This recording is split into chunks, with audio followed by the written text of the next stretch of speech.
Any politician in the spotlight is going to be put under a microscope.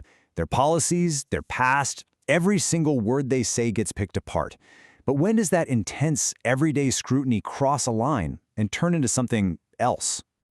So that's the big question we're diving into, and to really get a handle on it, we're going to look at a fascinating and very current case study, the kind of criticism being leveled at the UK's first ever female Chancellor of the Exchequer, Rachel Reeves. Okay, so Rachel Reeves' appointment is a huge deal, a historic milestone for sure.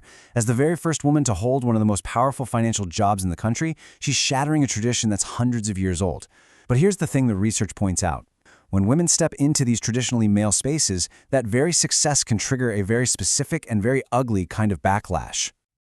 Right, so to unpack what's really going on here, we can't just go with our gut. We need a proper framework to understand it. So let's take a look at what the research actually defines as political misogyny, because it's not the same thing as general criticism or even sexism. And this is the key takeaway from the research. Political misogyny isn't just about someone's personal hateful feelings. It's defined as a system. Think of it like a social alarm that goes off, a way of policing women and punishing them for daring to step into roles, like, say, running the entire economy, that have traditionally been seen as a man's job. Here's a really great way to think about the difference. Sexism is like the ideology, the rule book. It's the set of background beliefs that tries to justify why men and women should have different roles. Misogyny, on the other hand, is the enforcement branch. It's the active punishment that gets handed out when a woman breaks one of those unwritten rules. The philosopher Kate Manne just nails it with this phrase. She calls misogyny the law enforcement branch of patriarchy. Its whole job, in this view, is to keep women in their place by coming down hard on anyone who challenges the way things are. All right, so we've got the framework. Now let's put it to the test. What does this theory actually look like when we dig into the real-world language being used to talk about Chancellor Reeves? Let's start with a really stark example cited in the research. The word hormonal being thrown around in the media to describe the Chancellor's professional decisions. What the research calls this is biological reductionism. It's a tactic designed to completely demolish her professional authority by reducing her to a crude sexist stereotype about female emotion. I mean, in a job that demands a cool head and pure rationality, a slur like hormonal is basically an attempt to disqualify her before the debate even begins. And then there's this other example the source material highlights, the nickname Rachel from Accounts, which commentators have used over and over again. The analysis here calls this a competence trap. And you can see why, right? It just completely ignores her actual experience as an economist at the Bank of England and instead shrinks her down to the level of a junior office worker. It's a classic move to trivialize a powerful woman's authority and remind her of her place. And this is where you can really see the double standard in action. The sources are clear. When her male colleagues face criticism, it's almost always about their policies, the numbers, their decisions. But with Reeves, the attacks so often pivot away from policy and zero in on her identity, her character, her biology, her status as a woman. Okay, so we've laid out the definitions, we've seen the examples, but you might be thinking, so what?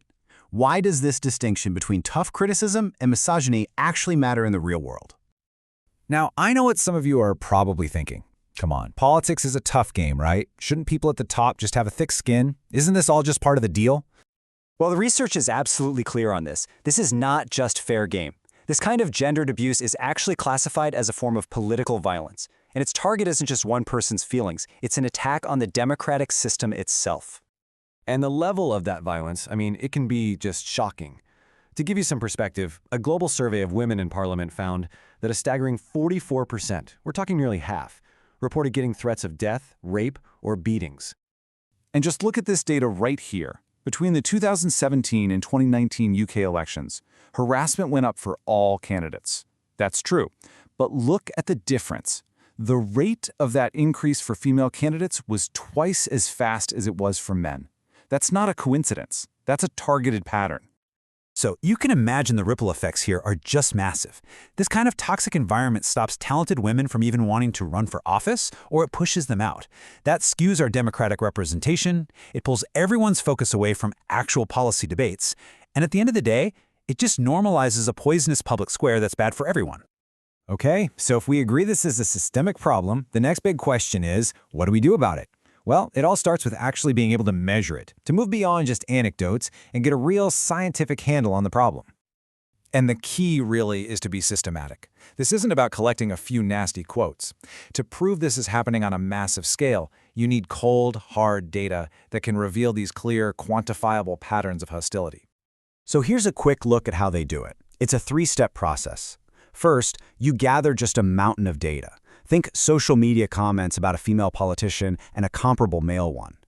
Then, you use that male politician as a control group.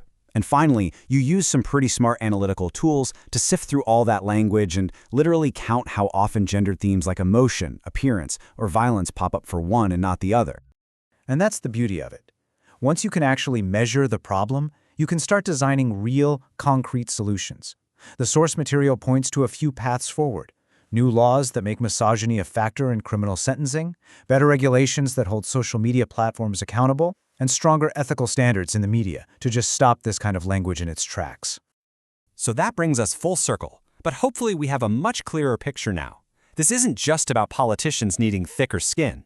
It's about what happens when political attacks stop being about what you do and start being about who you are.